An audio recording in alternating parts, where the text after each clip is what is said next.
The International Association for Near-Death Studies presents NDE Radio, a weekly exploration of near-death experiences and similar encounters with the other side. Now, here's your host, Lee Witting. What if some of the biblical prophecies most feared by fundamental Christians have already happened? What if the imaginings of a future evil are already here and so universally accepted a way that they're not even acknowledged? Welcome to NDE Radio, brought to you by IANS, the International Association for Near-Death Studies. I'm your host, Lee Witting. The Book of Revelation, the exciting conclusion to the New Testament. Was it an ill-conceived Christianization of an older Jewish apocalyptic text? Was it a diatribe against Roman persecutors? Or was it the God-given visions of St. John sitting in a cave while God opened his eyes to visions of the end times? Or perhaps, was it all of these together? There was a recent report on Yahoo.com of an alleged killer in Omaha who carved the satanic number 666 into his forehead. Unfortunately, he used a mirror to do it, so his affirmation of the beast turned out reversed. Instead of 666, he managed to carve DDD on his forehead, which could be pronounced duh for more reasons than one. For all the alarm fans of the Bible's Book of Revelation raise about a mark of the beast in our future, I thought I'd give you my theory and why I think 666 may have already established itself so thoroughly in our lives that a chip in our hand will only be a refinement to a fait accompli. For the few out there who don't know about it, let me say there is a chapter 13 in the Bible's prophetic last book, the Book of Revelation, that has been the source of speculation for nearly 2,000 years. It tells of two beasts.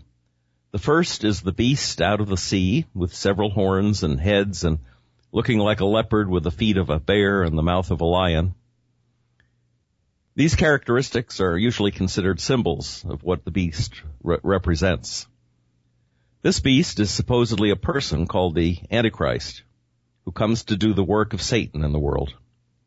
We learn this in chapter 13, verse 2, where we are told that Satan, here described as the dragon, gives the beast his power and his throne and his great authority.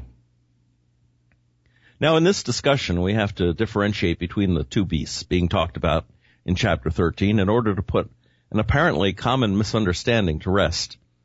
It seems to me, at least, that the number 666 does not refer to the Antichrist beast described in the beginning of chapter 13. I think it refers to beast number 2, the beast out of the earth. And here it might be useful to pick up your Bible and read Revelation chapter 13.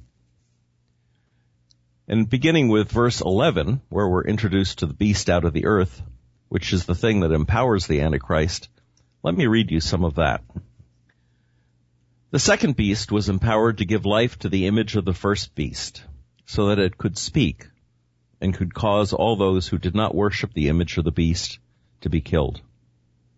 He also caused everyone, small and great, rich and poor, free and slave, to obtain a mark on their right hand or on their forehead.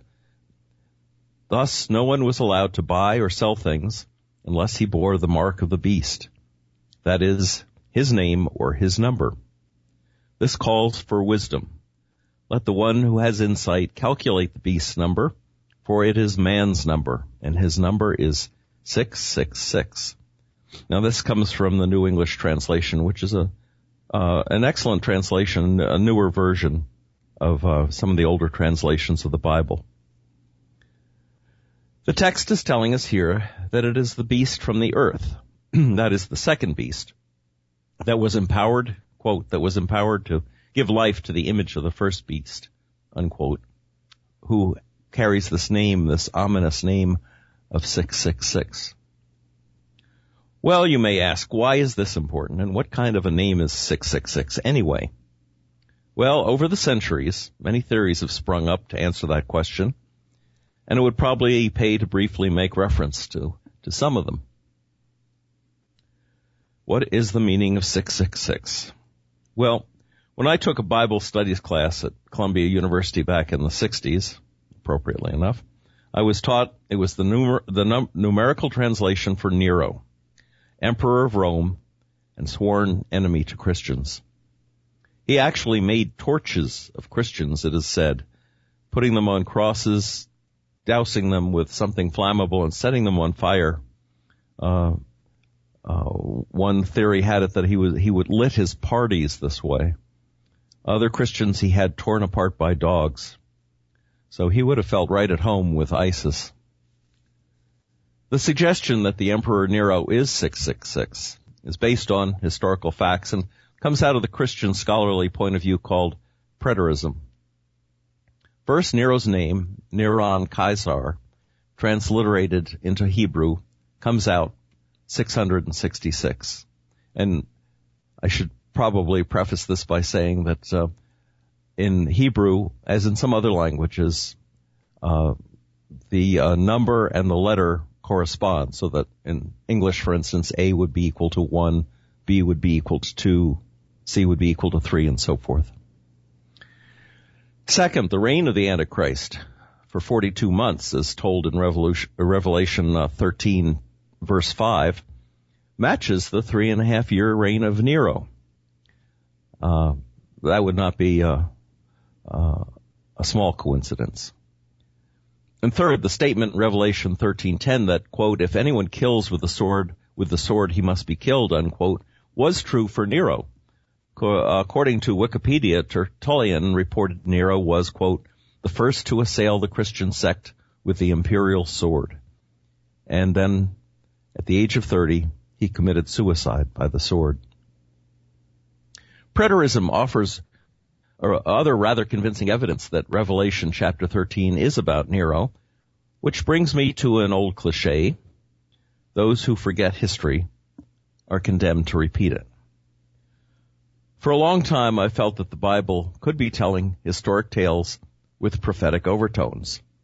In other words, the Antichrist was then, is now, and will be, right down to the details, such as 666. Many fundamental Christians don't care much about history and are always trying to fit the number 666 to current perceived antichrists, especially political leaders like Putin or even President Obama, people they disagree with politically, and so conjure up a way of connecting this ancient prophecy to somebody they consider to be the real Antichrist. In the past, people tried different spellings of the Prophet Muhammad's name, for example, trying to make the number 666 fit him, or Napoleon, or Hitler, but without much success. Protestant reformers, such as John Wycliffe and Martin Luther, and even Isaac Newton, the scientist Isaac Newton, who was very interested in Bible and Bible prophecy, and even in Bible codes. He was the first, I think, to look for Bible codes, at least in the Christian tradition. Tried tying Revelation's monsters to the Catholic popes or to the history of the church, the Catholic Church. And some of that goes on even to this day. And then in his book, Death in the Air, it was published around 2001, there's a Dr. Leonard Horowitz who attributed the 666 to Henry Kissinger's name. I think just the last name. I think just Kissinger. And also, interestingly, to the word vaccination. And he pointed out in his book that Kissinger was a key advisor to Merck Pharmaceutical. More interestingly, to my way of thinking, there is also an internet site called BibleProbe.com that claims the Bible code skip searches of the Torah.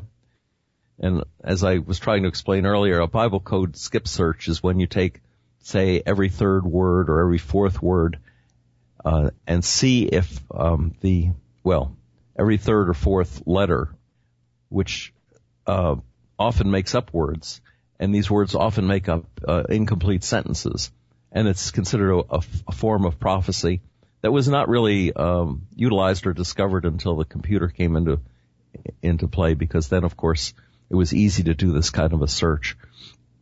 If Isaac Newton had had it, he would have discovered Bible code skip searches. But anyway, this site, BibleProbe.com, claims that the Bible code skip searches of the Torah reveal every 666th letter spells out the phrase, Satan the accuser. And they claim this recurs 7 times in the Torah text.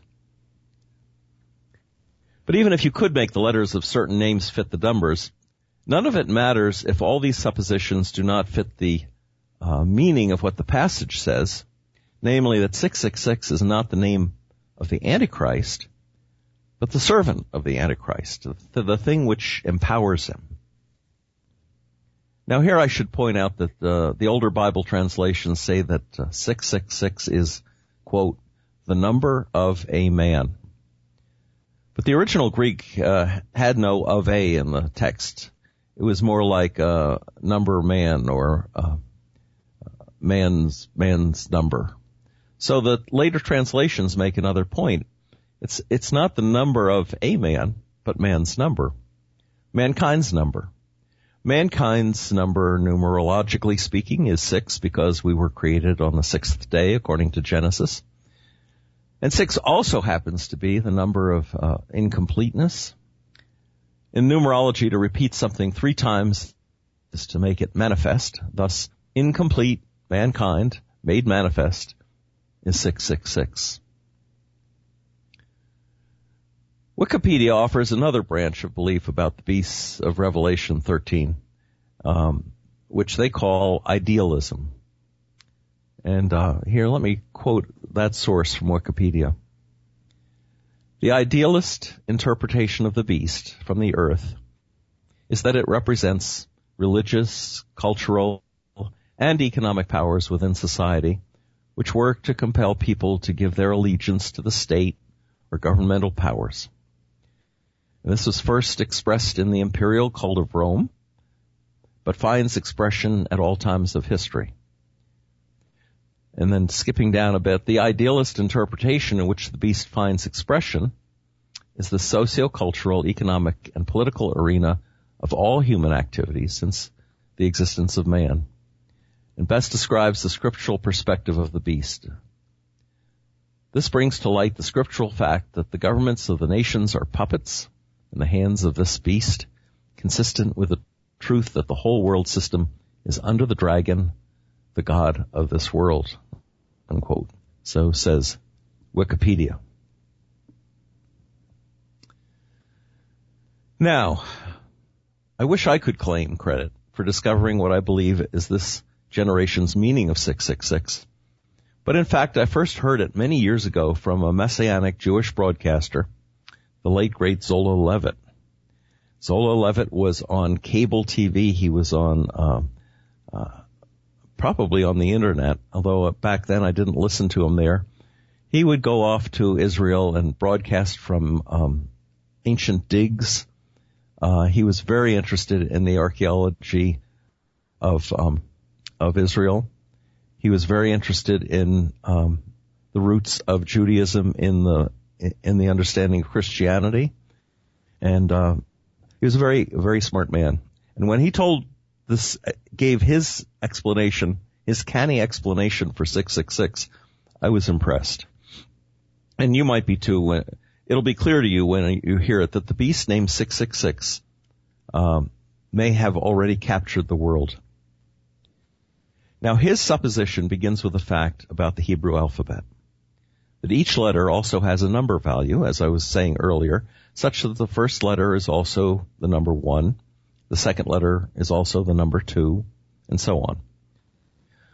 But when you come to the 6th letter, Vav, you find something very interesting about Hebrew, because Hebrew has no letter W. So Vav, the 6th letter, substitutes for W as well. And that means, in Hebrew, 666 means WWW, the World Wide Web, which, of course, is the Internet.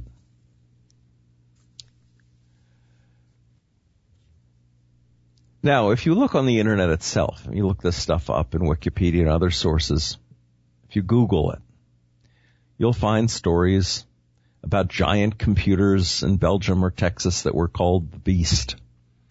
The idea of an all-invasive supercomputer. And it was became part of a movie called The Rapture. In fact, The Rapture probably inspired those false stories that actually made it into the news. Today, there's a hit television show called Person of Interest with competing supercomputers, one good and one evil, both designed to monitor and, to some extent, control the behavior of mankind. But that's not what we're talking about here. It's not a machine. It's not the computer itself. It's the Internet itself. And more each day, the Internet is the manifestation of mankind. First, let me say the Internet has made itself incredibly valuable as a source for information and communication of all sorts. Well, this very program, NDE Radio, would probably not exist if it weren't for the Internet. We are so thoroughly caught up in, as well as caught up by, this 666 web that we hardly know from day to day how impactful it is on us and on our society. So for a moment, let me reflect on some of the ways the web serves the dark side of things. Its biggest commercial use, to begin with, was pornography. To that was added violent, erotic, and addictive games, gambling, false advertising, so on. And then there are the lies the Internet provokes. Lying is so easy on the Internet. In social networking like Facebook, in propaganda, both political and religious propaganda, in spying and selling things, Craigslist and eBay, and religious and political sites employ lies and try to fool the people all the time. Even on Wikipedia, where opinions can run roughshod over more responsibly vetted sources. Back in the old days, when you turned to the Encyclopedia Britannica, for instance, there were lists of footnotes, lists of authorities cited, and you could trust those for the most part. There may be footnotes in Wikipedia, but you don't always know what they mean. Lying is the child of Satan, they say. They say Satan is the father of lies. And lying is perhaps the most corrosive thing in a world that is yearning for the truth. So if Satan is the father of lies, then we might also add that the Internet is their current mother. Lies can kill, and it's not only that the Internet has become the showcase for ISIS beheadings. Teenagers have committed murders and suicides over the lying and bullying that takes place every day on Facebook and other social media. One reason is the anonymity the Internet provides. It's the perfect performance space for bullies and crooks, seducers and thieves, and it has brought many people to ruin. Perhaps the most insidious, however, is the addictive nature of the beast. Human beings are prone to addiction. They may be addicted to substance abuse. They may be addicted to repetitive behaviors. But for every person, I believe, there is some sort of an addiction out there and available, and especially available on the Internet. As human beings are prone to addiction, and addiction being a major destroyer of the free will God gave us, well, name your weakness and the beast will provide it. Is it pornography? The Internet's got 10,000 sites for every taste. Are you drawn to gambling, poker, horse races, any kind of betting, whatever? The beast is there to serve you and take your money as well. Other games are built on repetitious behavior designed to addict, and I think that this form of addiction is probably the least understood by the people that are addicted to it. They think they're just playing whatever, Angry Birds for fun, but they play it and they play it and they play it for hours at a time.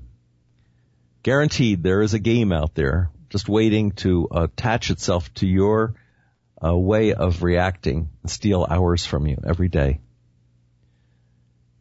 And addictions can be even more subtle than that. Addictions you think are simply part of life, like social media interplay, Facebooking, texting, tweeting, YouTube exchanges. People are addicted to news sources, read news constantly. Addictions can be attached to the following of the financial markets. People even get addicted to seeking out YouTube facsimiles of the cuteness of puppies, kittens.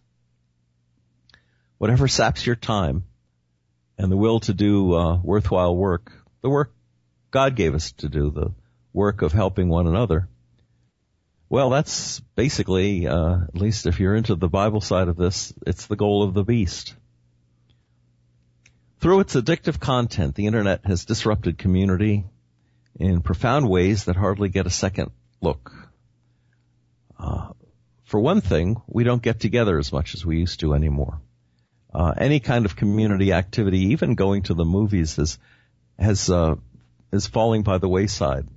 But people going to clubs, to organizations, to meetings, I don't know if it's affected AA or not, but it certainly has affected many other community activities like going to church on Sunday.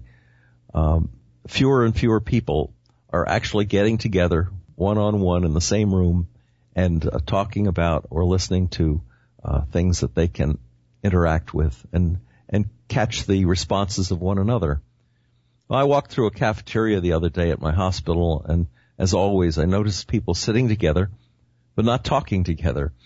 Instead, they were each on their smartphones, texting or tweeting or buying or selling, whatever.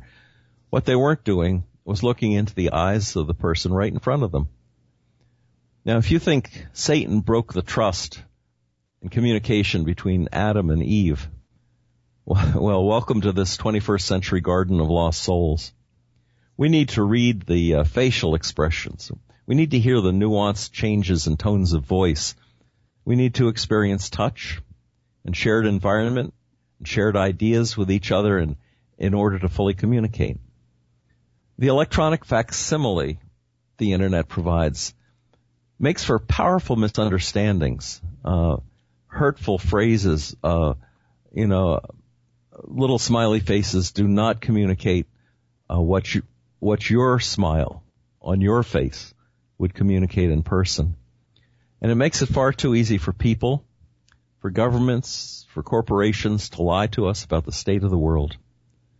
Fear and paranoia, rather than love and understanding, are abroad in the land, and much of it is fueled today by the power of the Internet. And what about the dreaded mark of the beast people talk about so much? Well, you'll recall the passage reads, "He also caused everyone, small and great, rich and poor, free and slave, to obtain a mark on their right hand or on their forehead."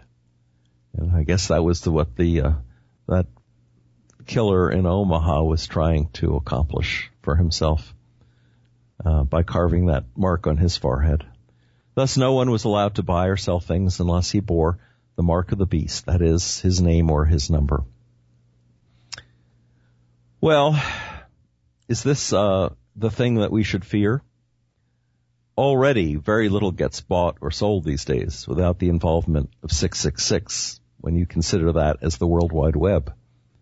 Any sale by way of credit or debit card, and almost all restocking of store shelves, communications between truckers and people that run the trains and flights of FedEx, everything that is moving goods and services involves Internet transactions. So the mark we fear already is in our pockets or on our smartphones. The new credit cards come with built-in chips, and stores aspire to the next generation of setups where the buyer you and I will be scanned from a distance at the point of purchase. But you know, interestingly, what seems closest to the mark of the beast as understood in the Bible these days is Disney World, where you must now wear a plastic bracelet with an embedded chip in order to enter the parks and to facilitate buying in the parks. They put this on you when you go to Disney World, and it stays on you night and day. And it's used constantly. But to keep people from sharing bracelets or exchanging them with one another, you must also submit to a thumbprint scan when you go in to the park, along with the bracelet chip. You push your Mickey Mouse against their Mickey Mouse. You put your thumb on their scanner to confirm who you are. And this also transfers information about your purchase. Oh, and by the way, the Disney Corporation knows from your chip bracelet exactly where you are on their property anytime they want to check. Well, what are we to make of this? At some point, no doubt, the convenience of a tiny embedded chip in your right hand might well win the hearts and minds of many of the world's shoppers. Of course, bear in mind you will always be trackable. You can always be monitored. These chips will grow in sophistication. They may even be able to listen in on your conversations.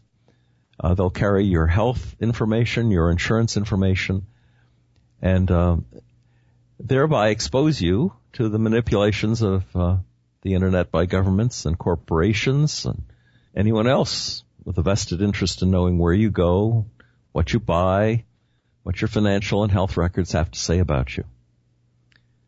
Bear in mind, knowledge is power. It's been said, and right now there are many agencies that want to know as much about you as they possibly can. And the pressure they might apply could be enormous. Refuse the chip. You could be denied credit. You could be denied a driver's license. You could be denied a passport. The new passports, by the way, already contain chips of their own. And conceivably, you could be labeled a subversive terrorist. But why refuse it, you ask? After all, with smartphones and credit cards, the Internet already knows where we go and what we do, so why would a convenient chip implant be of any harm? They'd be useful in catching criminals, locating missing persons, identifying soldiers killed in battle. Wouldn't all these benefits outweigh the loss of privacy we've already pretty much given up on? Well, in ancient days, the days of Rome, slaves were marked with a tattoo on their hand or forehead to signify their existence as someone else's property. The Bible tells us we cannot serve two masters, and such a mark signals we are, in fact, stolen property, stolen from God and stolen from ourselves. God, by the way, has taken a lot of heat in recent years for giving us too much freedom. Many of us apparently want to be owned by someone who will provide us with comfortable accommodations and predictable workloads. Sadly, most people would opt for that any day of the week rather than freedom from the financial and political hierarchy who seem to dearly want to control our thinking, our behavior, and our productivity. But this is how the 666 prophecy tells us the Internet beast will serve the first beast, the beast that comes out of the sea, the Antichrist. We can't say we haven't been warned. Ironically, though, it's the Internet that provides the only free speech platform for the little guy to speak out against the Antichrist forces in the world that seek to enslave us. It's more than likely that in a world where the top 1% controls the major news sources, in a world where the courts rule that only money is free speech, that the Internet may get reined in more and more as an outlet for alternative opinion. Finally, I'd be remiss not to point out how dependent we have made ourselves on the Internet's conveniences. They say human knowledge doubles every 18 months or so, but much of that gain is mainly Internet-related. One well-aimed solar flare, an enemy's nuclear electromagnetic attack, and it would be far worse than the ancient world's burning of the Library of Alexandria. art and literature, scientific research, and much of the collective aspirations of this generation, all deleted, all fried. If that should come to pass, won't we think to ourselves as we huddle against the cold in some cave somewhere that we might have done better without so much reliance on the beast? Well, thanks for considering my take on the book of Revelations, chapter 13. If you'd like to listen to this or any other of our NDE radio shows, just go to nderadio.org. And for more information about near-death experience and similar related events, check out the International Association for Near-Death Studies website at iands.org. And be with us again next Monday, 11 a.m. Eastern, for more NDE radio. Thanks for listening.